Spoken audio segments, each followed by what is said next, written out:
Hello दोस्तों, नमस्कार। कैसे आप लोग? उम्मीद करता हूँ आप लोग अच्छे होंगे, स्वस्थ होंगे और मस्त होंगे। आज हम एक टॉपिक के साथ आपके साथ है पुष्प। आज हम पुष्प के बारे में जानते हैं, पुष्प है क्या, ठीक है ना। वैसे भी हम जानते हैं पुष्प का मतलब क्या होता है, कि हमें आमतौर पर हम लोग जानते हैं कि जो रंग बिरंगा होता है उसे क्या कहते हैं, पुष्प कहते हैं, ठीक है ना।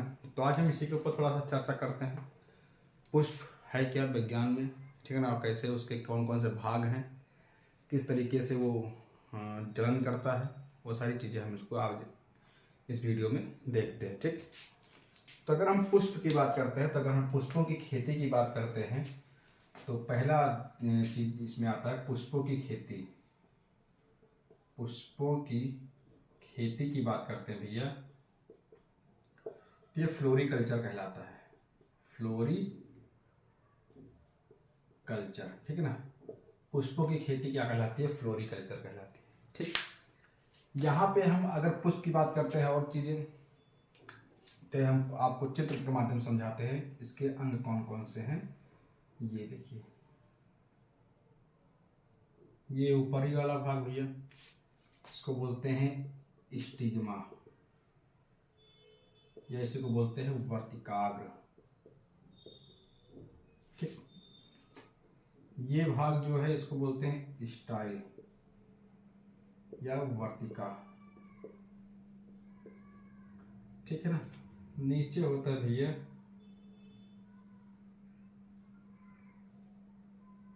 ये होता है अंडाशय, ठीक। इसमें ये भरे होते हैं बीजांड या अंड से बोलते हैं।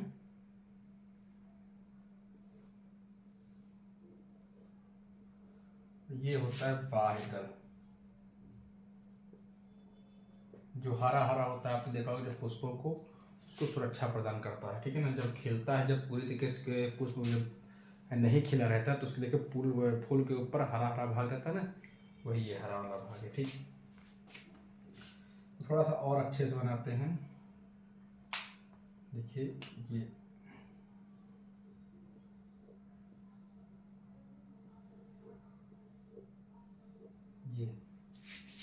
ये होता है भैया दल या पेटल, इसी को बोलते हैं, ठीक है। पेटल या दल, ये जो रंगीन वाला भाग होता है, जो चमकदार वाला भाग होता है, जो खुशबू होता है, ठीक है, खुशबूदार होते हैं इसमें। यहीं पे एक होता है भैया ये, इसे बोलते हैं परागकोश, ठीक। इसे बोलते हैं तंतु। ये इतने सारी चीजें हैं भैया ये पुष्प का। जब पुष्प एक ऐसा पौधा, तो पुष्पी पौधे एक ऐसे पौधे होते हैं जिनमें मेल ऑर्गन्स और फीमेल ऑर्गन्स दोनों होते हैं, अर्थात नर वाला भाग और मादा वाला भाग दोनों होता है। आमतौर पर अगर जानवरों की बात करते हैं, जानवर में अलग अलग होते हैं, कोई कोई जानवर है, ठीक है ना। लेकिन अगर हम आमतौर की बात करते हैं, जैसे मनुष्य में एक चीज या गाय भैंस में एक चीज, मेल अलग है, फीमेल अलग है, ठीक। नर अलग है, मादा अलग है। लेकिन अगर पुष्पों की बात करते हैं, तो पुष्पों में ये एक में ही है, ठीक है ना। ये एक प्रकार का पुष्प है, ये एक पुष्प है। जब एक पुष्प है, तो इसी में नर वाला भाग और मादा वाला भाग दोनों है। हम बताते, देखिए यहाँ पे देखिए, ये सबसे ऊपर आपको दिख रहा है स्टिग्मा वर्तिकाग्र। उसके बाद बीच की जो पाइप वाली नली आपको दिख रही है, क्या है? स्टाइल या वर्तिका। और जो ये आपको दिख रहा है उभरा हुआ भाग, ये कहलाता है अंडाशय। ये तीन भाग मिलकर कौन कौन से? स्टिग्मा, स्टाइल और अंडाशय अर्थात ओवरी, ठीक है ना। ये तीन भाग मिलकर क्या बनाते हैं? स्त्री केसर। क्या बनाते हैं भैया? स्त्री केसर, ठीक। अर्थात स्त्री केसर अर्थात क्या हुआ? स्त्री वाला भाग, ठीक है ना। और इधर देखिए, इसी में ये देखिए, ये परागकोश, ठीक। और ये जो तंतु है, ये कौन सा भाग है? ये नर वाला भाग है। बात समझ में आई?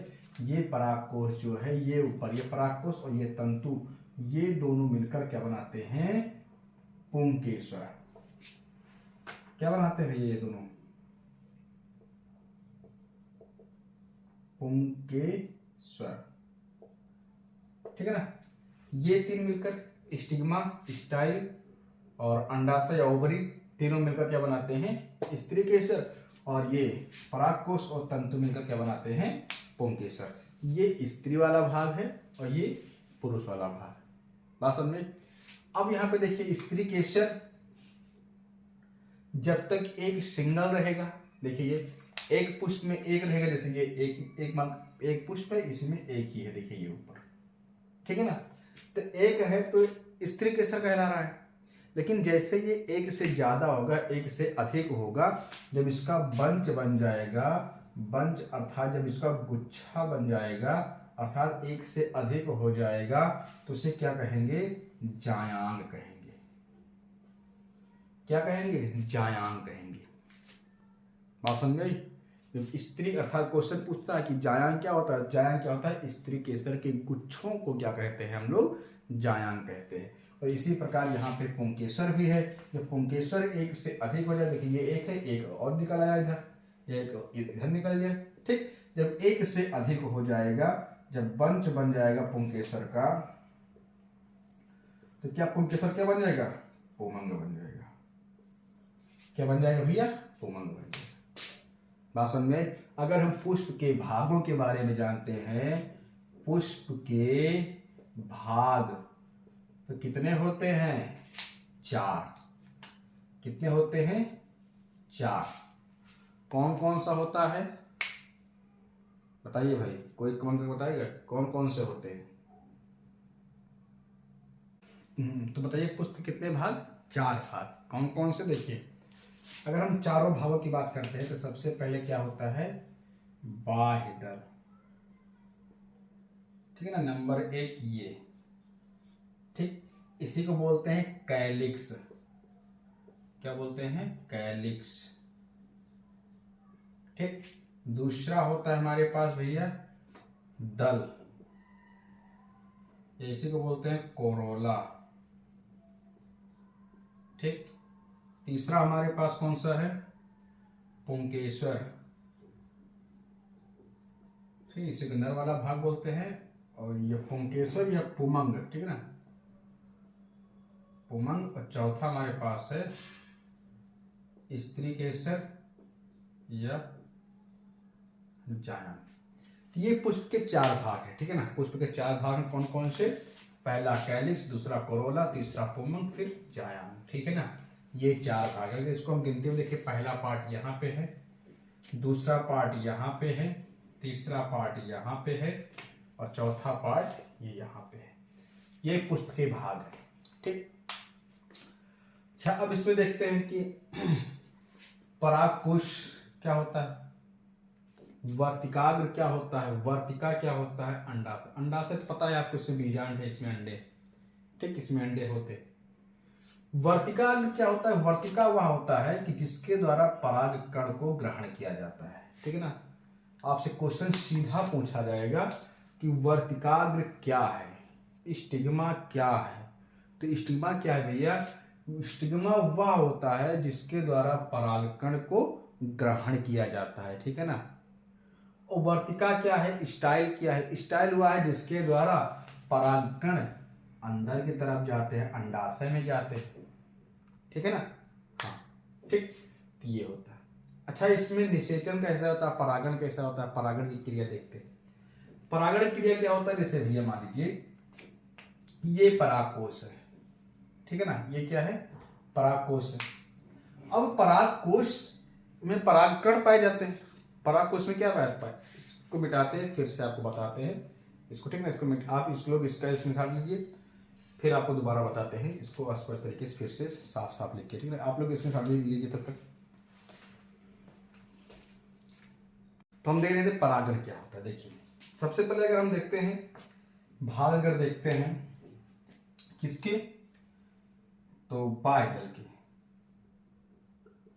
बाह्य दल क्या होता है, बाह्य दल के बारे में अगर देखते हैं तो बाह्य दल के बारे क्या होता है, ये हरे रंग का होता है। क्या होता है, हरे रंग का होता है।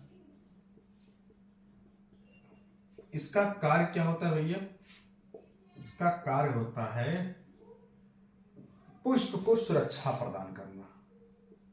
किसको, पुष्प को सुरक्षा प्रदान करना, ठीक ना।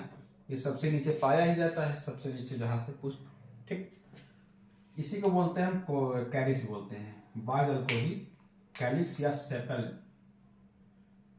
सेपल, ठीक है ना, या कैलिक्स। ठीक। दूसरा हमारे पास होता है पंखुड़ी, या इसे बोलते हैं कोरोला, इसे बोलते हैं दल। ठीक। ये सारी सारी चीजें एक ही हैं। ये क्या होता है, चमकीला भाग होता है। ये चमकीला, रंगदार, खुशबूदार, ठीक है ना, ये होते हैं। कौन, पंखुड़ी, कोरोला। ठीक। ये रंगदार होते हैं, चमकीलादार होता है, खुशबूदार होता है, जिसको भंवरे देखकर उसकी तरफ आकर्षित होते हैं। ठीक है ना, हाँ वही चमकीला, वही। ठीक है ना, जो भाई जो बड़े से मान लीजिए गुड़हल का फूल है, लाल लाल, बहुत बढ़िया, सुगंध जबरदस्त रहती है। ठीक। या गुलाब का फूल है, लाल लाल बढ़िया, तो जो भौरे होते हैं, कीट लोग होते हैं, उसी को देख के आते हैं ना, उसकी पत्ती को देख के थोड़ी आते हैं। जितनी बढ़िया सुगंध रहेगी, जितना बढ़िया चमकेगा, जितना बढ़िया, ठीक है ना, रहेगा, उतने बढ़िया से उसको उसमें आकर कीट भौरे बैठेंगे। ठीक। उसके बाद फिर देखते हैं क्या, पुंकेसर। पुंकेसर क्या होता है भैया, पुंकेसर के मैंने बताया आपको, ये नर भाग होता है, ये पुष्प का नर वाला भाग होता है। ठीक। और इसके भाग देखते हैं क्या होता है इसमें होता है परागकोश, एक होता है तंतु। तंतु का वैसे कोई काम नहीं है, बस केवल वो फूल से निकल के ऊपर जाती है। लेकिन अगर परागकोश की बात करते हैं तो इसमें क्या पाया जाता है, परागकण पाया जाता है। इसमें क्या पाया जाता है, परागकण पाया जाता है। ठीक है ना, जो मेल गैमेट्स भी है, जो क्या कहते हैं हिंदी में उसको, नर युग्मक भी है। ठीक है ना, ये पुष्प का नर युग्मक भी होता है, मतलब नर युग्मक होता ही है। ठीक है ना, ये भी नहीं, नर युग्मक है ही। उसके बाद हम बात करते हैं स्त्री केसर का। स्त्री केसर को जायान भी कहते हैं, उसके गुच्छे को। ठीक है ना, इसके भाग क्या क्या होते हैं भैया, देखिए, इसके वैसे 3 भाग होते हैं। पहला वर्तिकाग्र, ठीक, दूसरा वर्तिका, उसके बाद फिर क्या होता है, अंडाशय। वर्तिकाग्र क्या होता है, जो परागकण को ग्रहण करता है, जो पराग कण को ग्रहण करता है। वर्तिका होता है जिसके द्वारा, वह नली जिसके द्वारा परागकण अंडाशय में जाता है। ठीक है ना, जिसके द्वारा परागकण अंडाशय में जाता है। ठीक है ना, और अंडाशय क्या होता है भैया, अंडाशय में अंडाशय ही रहते हैं या बीजांड रहता है। ठीक है ना, अंडाशय में अंड या बीजांड पाया जाता है। ये उसके 4 भाग थे पुष्प के। और इसमें क्या होता है, ये चीज मैंने आपको बताया, इसका आप स्क्रीनशॉट ले, फिर आपको बताते हैं परागण क्या होता है। ठीक है ना, स्वपरागण, परपरागण के बारे में बात करते हैं, इसको आप स्क्रीनशॉट लीजिए तब तक।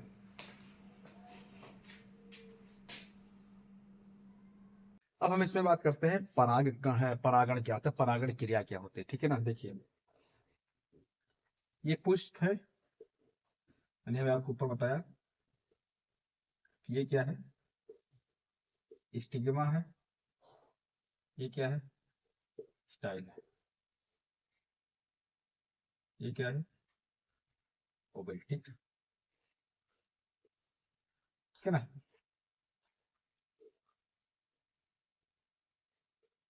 ये क्या होता है, परागकोश होता है, ये क्या होता है, तंतु होता है। ठीक है ना, ये बायदर। ठीक है ना, उसके बाद फिर ये पुष्प। परागण क्रिया क्या होती है, ध्यान दीजिएगा, ये परागकण में, परागकोश में क्या होता है, परागकण होता है, परागकण। तो जो परागकोश में होता है, ये परागकोश को जब उसको काटा जाए पूरी तरीके से परिपक्व हो जाता है, जब फूटता है अपने आप से, तो इसमें निकलता है क्या, परागकण निकलता है। क्या निकलता है भैया, परागकण निकलता है। ठीक है ना। परागण क्रिया क्या होती है, देखिए, परागकोश का परागकण से निकल करके वर्तिकाग्र तक पहुंचना परागण क्रिया कहलाती है। बात समझ में। परागकोश से, किससे, परागकोश से, परागकोश से परागकण का निकल करके कहाँ पहुंचना, वर्तिकाग्र तक पहुंचना ही क्या कहलाती है, परागण कहलाता है।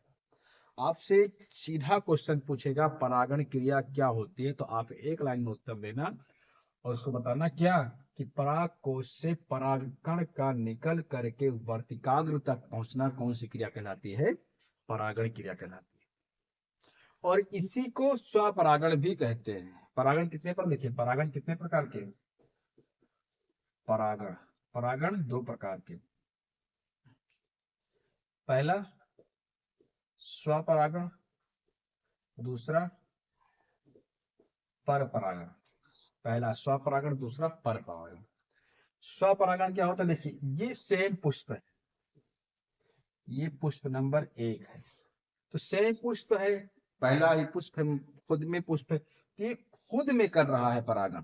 भाई ये एक मान लीजिए पुष्प है, इसी में फीमेल पार्ट भी है, इसी मेल पार्ट है, तो अपने ही पुष्प से, अपने ही पुष्प के परागकोश से परागकण ले रहा है। बात समझ में।